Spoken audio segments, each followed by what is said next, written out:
dans la révélation,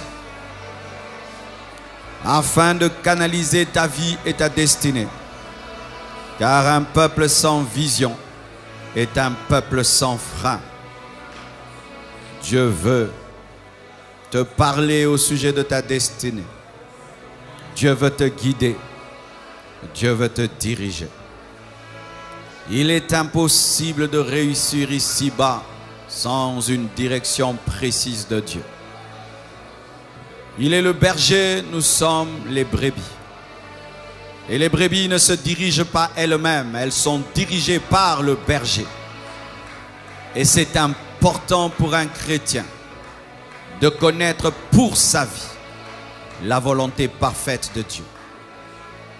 Le problème, c'est que nous sommes tombés dans un piège, celui d'aller chercher Dieu dans des hommes, alors que Dieu est disponible et que tu peux lui parler et il peut te répondre et il peut te guider, il peut se révéler à toi et tout va changer.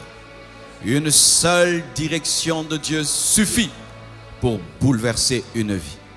Une seule direction.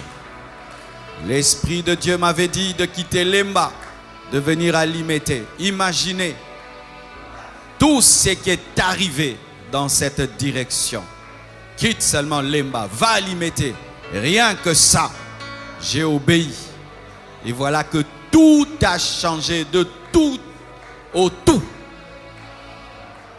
Prenez au sérieux les directions divines. Très au sérieux les directions divines. Jérémie 13, 15 nous dit: écoutez et prêtez l'oreille. Ne soyez point orgueilleux, car l'Éternel parle.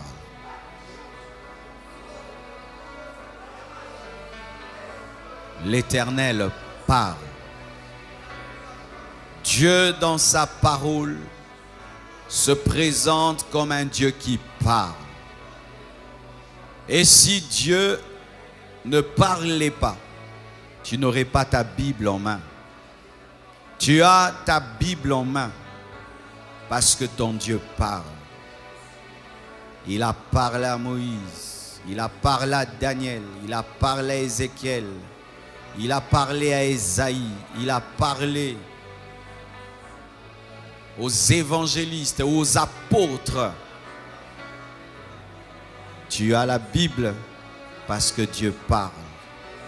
Et tu ne peux pas avoir une vie chrétienne dans laquelle Dieu ne parle pas. Car la Bible révèle que nous prions un Dieu qui parle. Les prophètes n'ont pas inventé la Bible. Certains hommes prétendent cela, c'est archi faux. La Bible est un livre spirituel, inspiré par le Saint-Esprit. C'est le livre le plus élevé au monde. Il n'y a pas un seul livre qui a la profondeur de la Bible.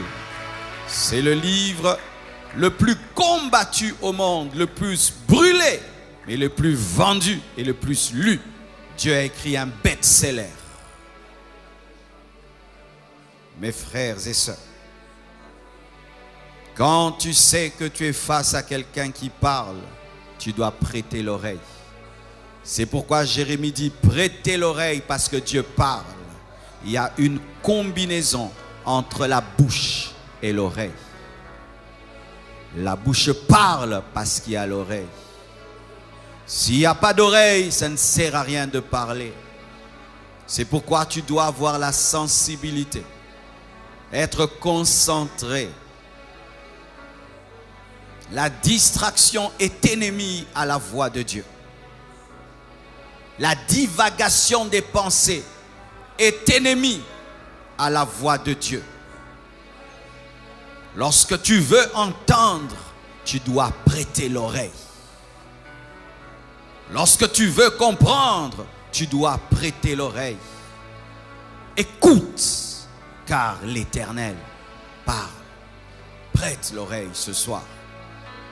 Prêtez vos oreilles spirituelles. Car s'il y a l'oreille physique, sachez qu'il y a l'oreille spirituelle. J'ai expérimenté cela, mes frères. Un jour, j'ai pu savoir qu'il n'y a pas que des yeux physiques. Il y a des yeux spirituels. Tes yeux peuvent être fermés, mais tes yeux spirituels voient. Tu peux être endormi, mais tes oreilles spirituelles entendent. Nous développons souvent notre oreille physique. Nous savons distinguer une belle ou une mauvaise chanson. Mais quand le Seigneur parle, nous sommes distraits. Pourquoi? Parce que dans le fond de notre âme, nous sommes dans beaucoup de pensées et dans beaucoup de distractions, faisant que lorsque la pensée de Dieu entre dans ton âme, elle est mélangée à ta pensée. Parce que tu es souvent dans la divagation des pensées, même dans la présence de Dieu. Apprenez quand vous êtes à l'église et quand vous priez dans vos maisons à être réellement là. À ne pas attendre la fin du culte, la fin du message, la fin de la prière, à être totalement là. C'est alors que Dieu te parlera et tu entendras.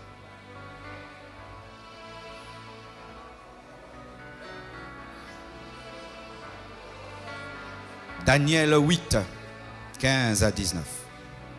La Bible dit: tandis que moi, Daniel, j'avais cette vision, le Dieu des visions, et que je cherchais à la comprendre, parce qu'il y a une chose que d'avoir une vision, une autre chose est de comprendre la vision.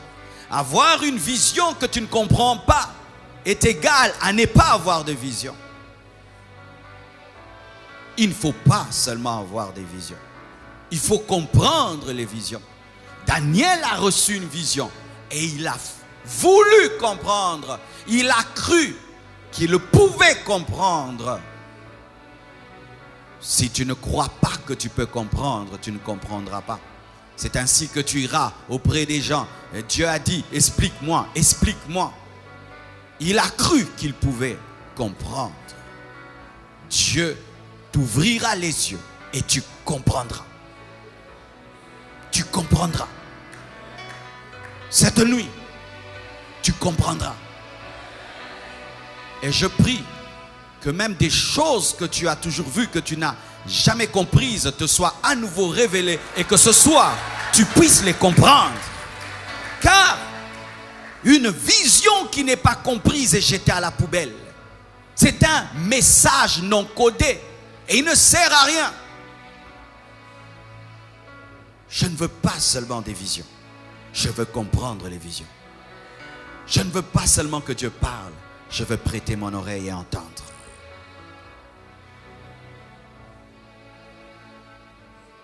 Voici quelqu'un qui avait l'apparence d'un homme se tenait devant moi, une vision. Et j'entendis la voix d'un homme au milieu de l'Oulaï. Il cria et dit: Gabriel, explique-lui la vision. Donc Gabriel était apparu à Daniel sous la forme d'un homme. Mais ce n'était pas un homme, c'était un ange. Mais à côté de Gabriel, il y avait un autre homme qui était surnaturel aussi et qui donne des ordres à Gabriel. C'était Jésus. Comme je vous l'ai dit, le Saint-Esprit n'est pas venu sur la terre le jour de la Pentecôte. Et Jésus-Christ n'est pas venu sur la terre le jour qu'il est né en Marie. Sinon, il n'est pas Dieu. Jésus a été même avant Abraham. Alléluia. Et voici quelqu'un qui avait l'apparence d'un homme se tenait devant moi. Et j'entendis la voix d'un homme au milieu de l'Oulaï. Et il cria et dit: Gabriel, explique-lui la vision. Il vint alors près du lieu où j'étais. À son approche, je fus effrayé. L'homme naturel ne supporte pas les choses spirituelles. C'est pourquoi la plupart des prophètes, lorsqu'ils avaient des apparitions angéliques, certains tombaient, d'autres tombaient malades et devaient être fortifiés. Parce que l'homme, en connaissant la déchéance a perdu la capacité de rester longtemps là où la dimension spirituelle est très forte. C'est pourquoi il tombait, parce que l'ange amenait une gloire de Dieu tellement forte que son corps ne pouvait y résister.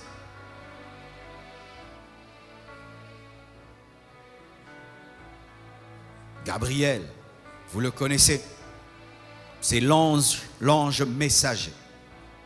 C'est un archange, c'est un chef parmi les anges. Parce que parmi les anges, il y a des niveaux. Et Gabriel est un archange. Et il est spécialisé dans le message. Et c'est un ange accompagné d'une forte gloire, d'une forte onction. C'est un ange prophétique, car il était venu révéler à Daniel quoi? Les choses de temps de la fin. Lui parler de l'Antichrist, lui parler des choses de temps de la fin. Daniel a reçu en son temps la révélation de notre temps. C'est pourquoi j'aimerais vous dire ceci, mes frères. Le Saint-Esprit révèle au-delà des noms, au-delà des adresses, au-delà des noms des grands-pères, au-delà des numéros des chaussures. Il peut te révéler 50 ans à venir. Ne réduisons pas le Saint-Esprit à des chaussures, à des noms et à des adresses. Il est Dieu. Il peut te révéler les 3 années de ta vie qui viennent et ce que tu dois faire chaque année. Il peut te donner une direction précise de ta vie qui va tout changer, tout modifier. Il peut te révéler ton véritable problème. Il peut te révéler ton véritable combat. Il peut te révéler ta véritable force. Il peut te révéler la sagesse que tu dois mettre en pratique pour réussir.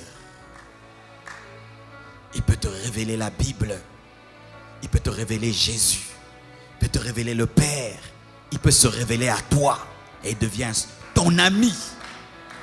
Mais quand vous le réduisez à des noms, à des adresses, vous n'allez pas bénéficier de la totalité de ce qu'il peut faire.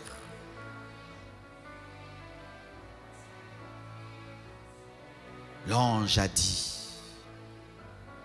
à Corneille l'adresse de Simon qui l'avait reçue.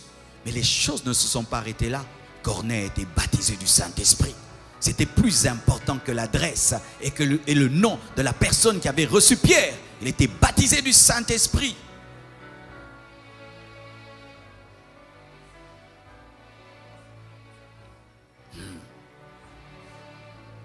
Il vint alors près du lieu où j'étais. Et à son approche, je fus effrayé. Je tombai sur ma face. Et il me dit, sois attentif, fils de l'homme, car la vision concerne un temps qui sera la fin. Comme il me parlait, je restais frappé d'étourdissement. C'est pourquoi les protocolaires dans les églises doivent être spirituels. Nous, à la Compassion, nous ne sommes pas trop à cheval sur l'ordre. Nous sommes une église très ordonnée, très bien ordonnée. Mais quand Dieu fait ce qu'il veut, nous le laissons faire ce qu'il veut. Car des fois, nous réveillons des Daniel qui sont étourdis par l'apparition d'un ange. Pourquoi? Parce que nous voulons qu'ils se lèvent. Les nouveaux venus ne vont pas comprendre une église où les gens sont par terre. Mais si c'est Daniel qui est en train de voir la fin des temps, laissons-le être dans l'extase afin qu'il termine. Dans les églises, on dérange les gens qui sont en extase. Et des protocolaires qui ne connaissent jamais l'extase dérangent l'extase. Quand tu as déjà connu l'extase, tu respecteras les extases. Un jour, je suis tombé à l'église, mes frères. J'entendais une voix en dehors de moi qui me disait, Marcelo, réponds à mon appel. Qu'est-ce que tu veux que je te fasse? Je vivais des choses, mais les gens ne les vivaient pas. Paul voyait Jésus, ceux qui étaient autour entendaient la voix. Et ainsi, nous ne partageons pas au même niveau les expériences spirituelles. C'est ainsi que tu ne peux pas arrêter ce que tu ne comprends pas. Et tu ne peux pas critiquer ce qui ne t'est jamais arrivé.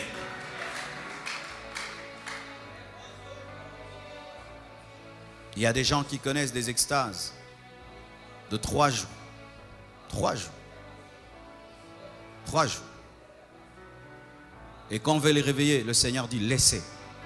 Et la personne revient avec des révélations extraordinaires. Alléluia.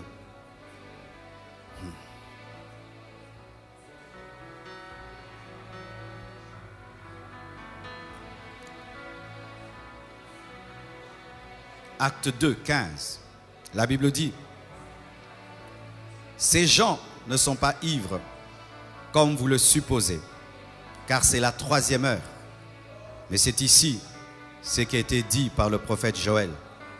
Dans les derniers jours, dit Dieu, je répandrai de mon esprit sur toute chair. Vos fils et vos filles prophétiseront. Vos jeunes gens auront des visions et vos vieillards auront des songes. Oui, sur mes serviteurs et sur mes servantes. Dans ces jours-là, je répandrai de mon esprit et ils prophétiseront. Si au temps de Pierre, c'était les derniers jours, en notre temps, c'est plus que les derniers jours. Si au temps de Pierre, cette parole devait s'accomplir, en notre temps, elle doit s'accomplir davantage. Mes frères, l'Esprit de Dieu est répandu. Tu peux prophétiser. Tu peux avoir des visions. Tu peux avoir des songes. Car le Saint-Esprit est disponible. Prophétiser, c'est parler de la part de Dieu. Avoir une vision, c'est recevoir des images célestes sans dormir. Avoir des songes, c'est recevoir des images célestes quand on dort.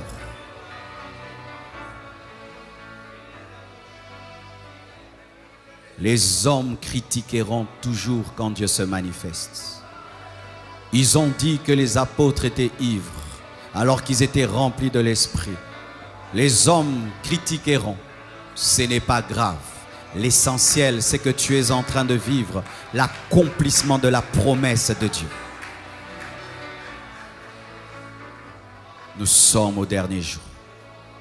Nous sommes au dernier jour.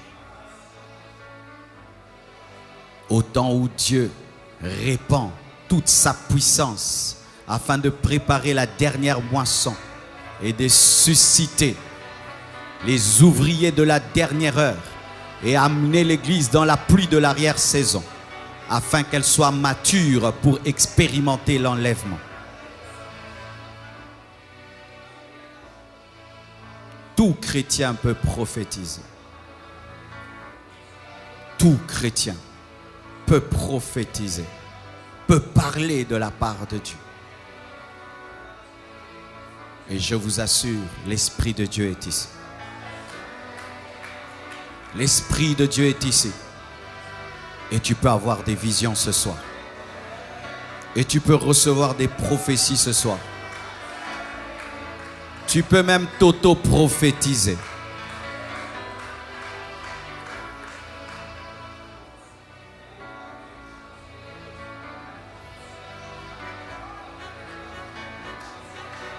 Acte 9, 3 à 7. La Bible dit, comme il était en chemin, il s'agit de Paul, et qu'il approchait de Damas, tout à coup une lumière venant du ciel resplendit autour de lui, le Dieu des visions. Il tomba par terre et il entendit une voix qui lui disait, le Dieu des voix, Saul, Saul, précision et confirmation. Pourquoi me persécutes-tu? Il répondit, qui es-tu, Seigneur? Et le Seigneur dit, je suis Jésus. Je prie que Jésus se présente à toi ce soir.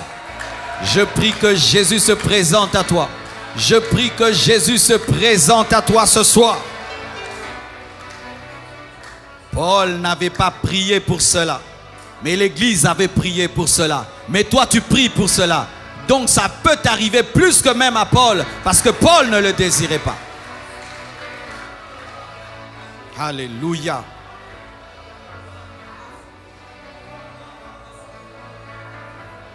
Qui es-tu, Seigneur? Et le Seigneur dit, je suis Jésus que tu persécutes.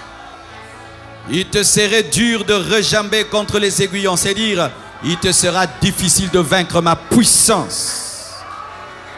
Tremblant et saisi d'effroi, il dit, Seigneur, que veux-tu que je fasse?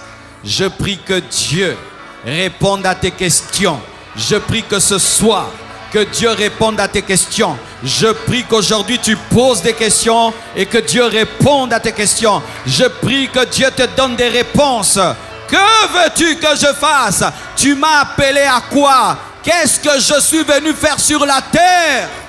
Tu n'es pas venu te promener. Le Seigneur est l'architecte de ta vie. Il a le plan de ta vie et il sait ce que tu es venu sur la terre. Tu dois consulter l'architecte de ta vie et il te dira pourquoi tu es venu sur la terre.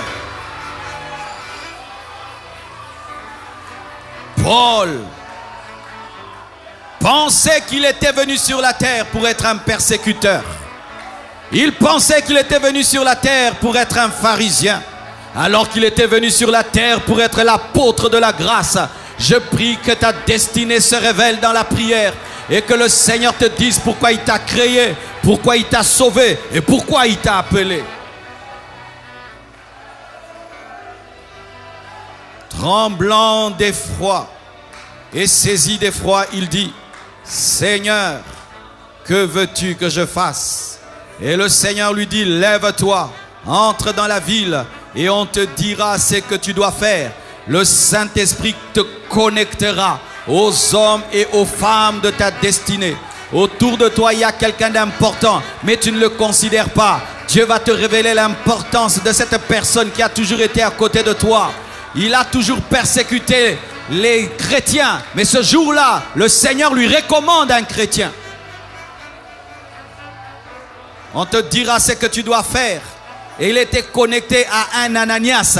Et c'est Ananias qui a ouvert ses yeux. Parce qu'après cela, il ne voyait plus. Dans la présence de Dieu, Dieu nous révèle les amis de la destinée.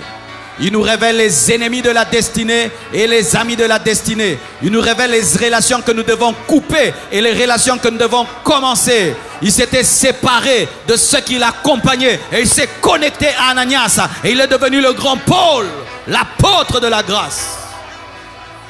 Dans la présence de Dieu, Dieu détruit des relations et il bâtit des relations. Dieu coupe des relations et il bâtit des relations par la révélation.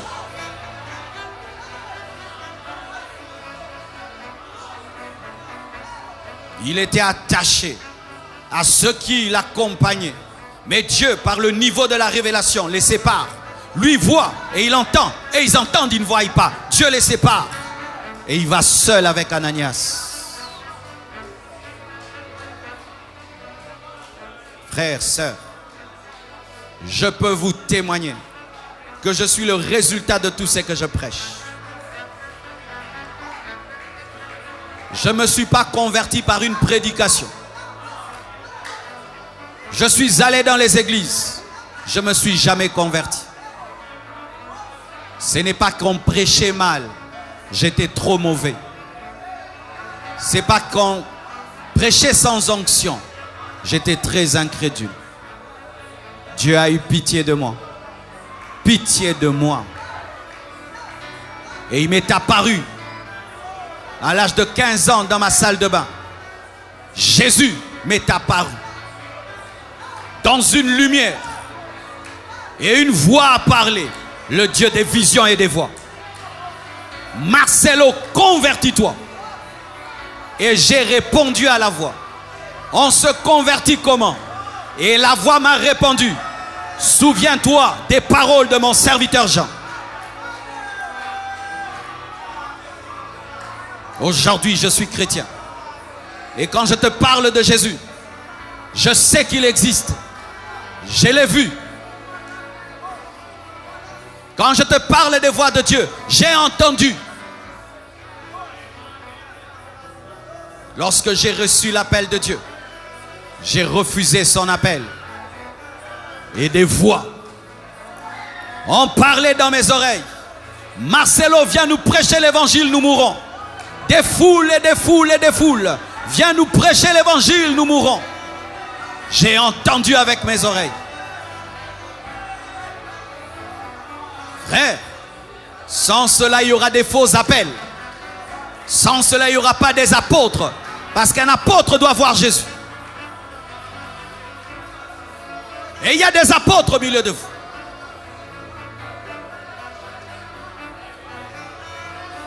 Et certains, vous avez besoin seulement que Dieu puisse enraciner votre foi dans son existence. C'est ce qui est arrivé aux apôtres. Jésus-Christ, après sa résurrection, pendant 40 jours est apparu afin de donner les preuves de sa résurrection. Pourquoi? Ils avaient besoin de prêcher avec assurance la résurrection. Tu sais, frère, lorsque tu sais que Dieu t'a parlé et tu sais qu'il est avec toi, rien ne pourra t'arrêter. Rien ne pourra t'arrêter. Car ce que voient les yeux de l'esprit devient toujours supérieur à ce que les yeux physiques ont vu. Une fois que tes yeux spirituels ont vu, quoi que tu voies dans le monde physique, tu ne seras jamais ébranlé parce que tu sais qu'il y a autre chose au-delà du physique.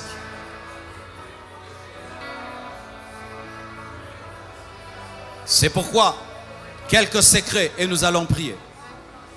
Si tu veux recevoir des visions et tu veux entendre la voix de Dieu, la première des choses, tu dois croire que Dieu existe. Tu dois croire que lorsque tu pries, tu parles à quelqu'un. Parce que si tu ne crois pas qu'il existe, alors celui qui n'existe pas ne peut parler. Tout commence par la foi en son existence. Et je t'assure que c'est un Dieu vivant. 2, tu dois croire que Dieu parle. Parce que tu peux croire qu'il existe, mais tu ne crois pas qu'il parle. Et toute la Bible nous révèle un Dieu qui parle. Dieu existe, mais il n'existe pas seulement, il parle aussi. Un autre secret, tu dois savoir qu'il parle de plusieurs manières. Il peut te parler par une vision. Tu ne dors pas. Comme ça, tes yeux s'ouvrent et tu vois. Il peut te parler dans le songe, où tu dors et il te parle. Il peut te parler par une voix audible, dehors, un oracle, et tu l'entends. Il peut te parler par une voix, dedans, à l'intérieur de ton esprit.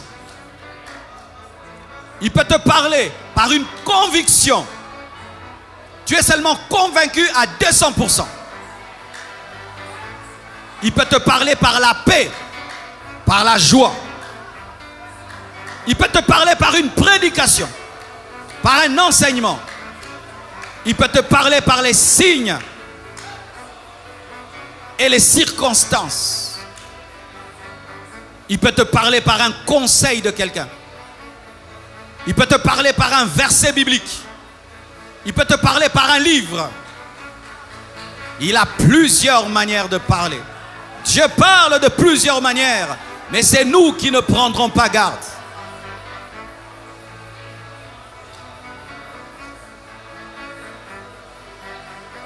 Et aussi, tu dois croire que Dieu veut te parler. Car il y a des gens qui croient que Dieu parle, mais toujours aux autres. Il n'y a pas de chouchou de Dieu. Il n'y a pas de chéri de Dieu. Il n'y a pas d'enfant préféré de Dieu. Si tu as Jésus et tu as le Saint-Esprit, tu as le droit d'entendre sa voix. Dieu va parler, pas moi aux autres, non, à toi aussi. Surtout à toi.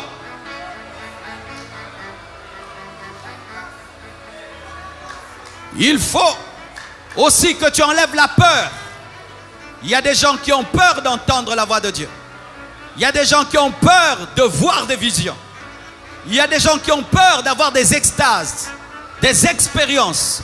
N'aie pas peur, c'est ton Père. N'aie pas peur, c'est ton Père.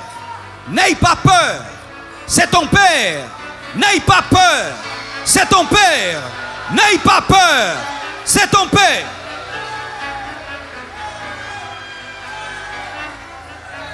Mon fils n'a pas peur que je lui parle. Ma fille n'a pas peur que je lui parle, mais les chrétiens ont peur que Dieu leur parle. C'est ton Père.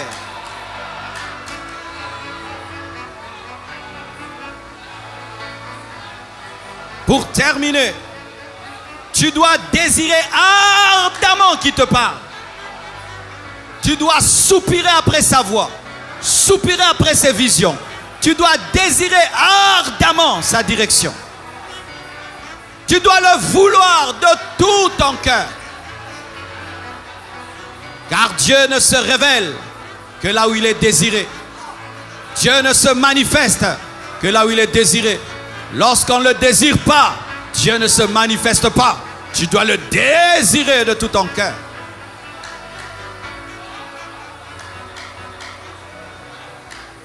Et voici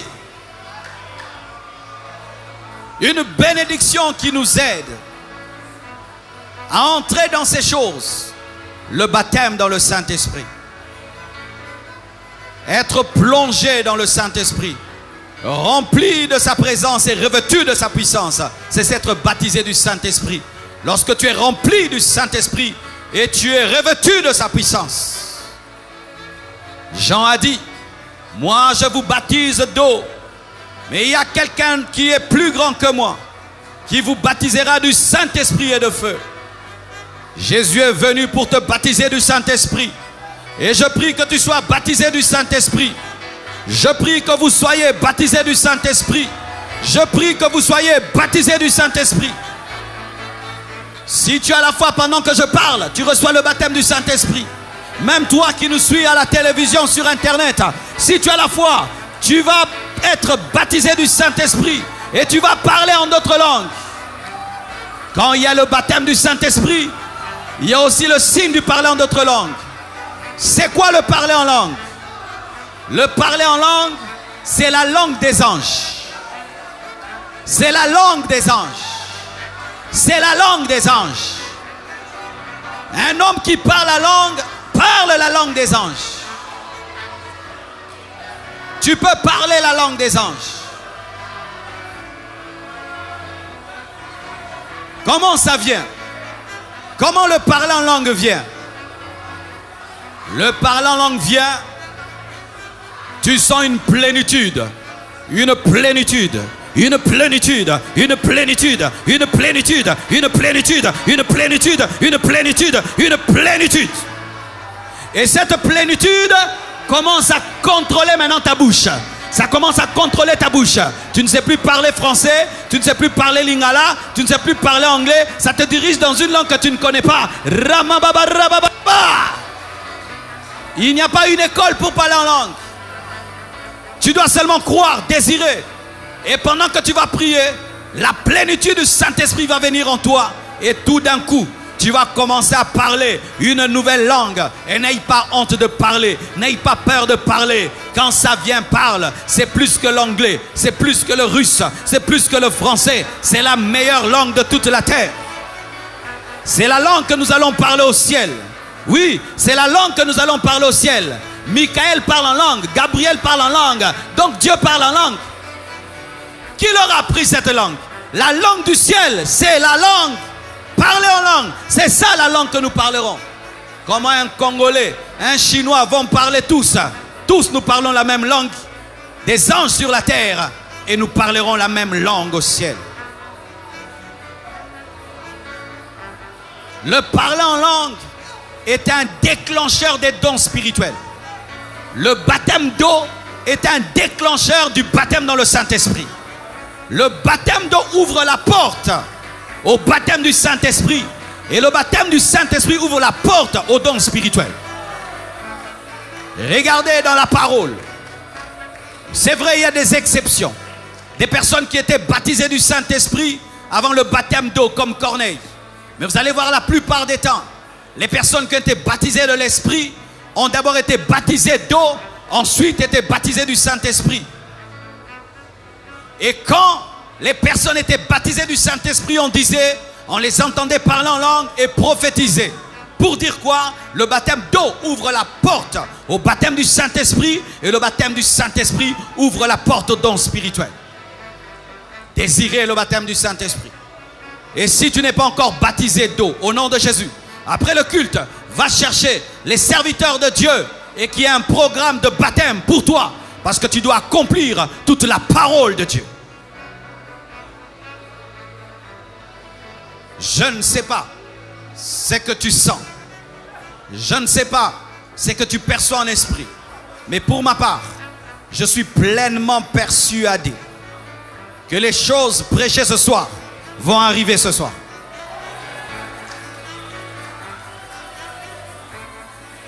Je suis pleinement persuadé que les choses enseignées ce soir vont arriver ce soir. Vous le croyez? Tenons-nous debout et prions. Alléluia. Prions, prions.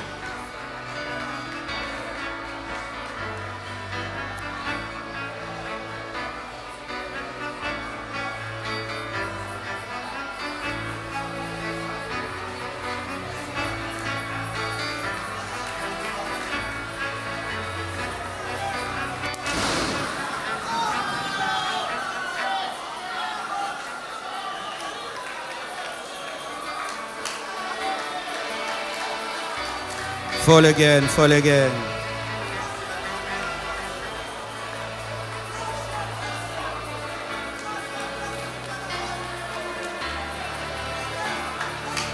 Un réveil est en route.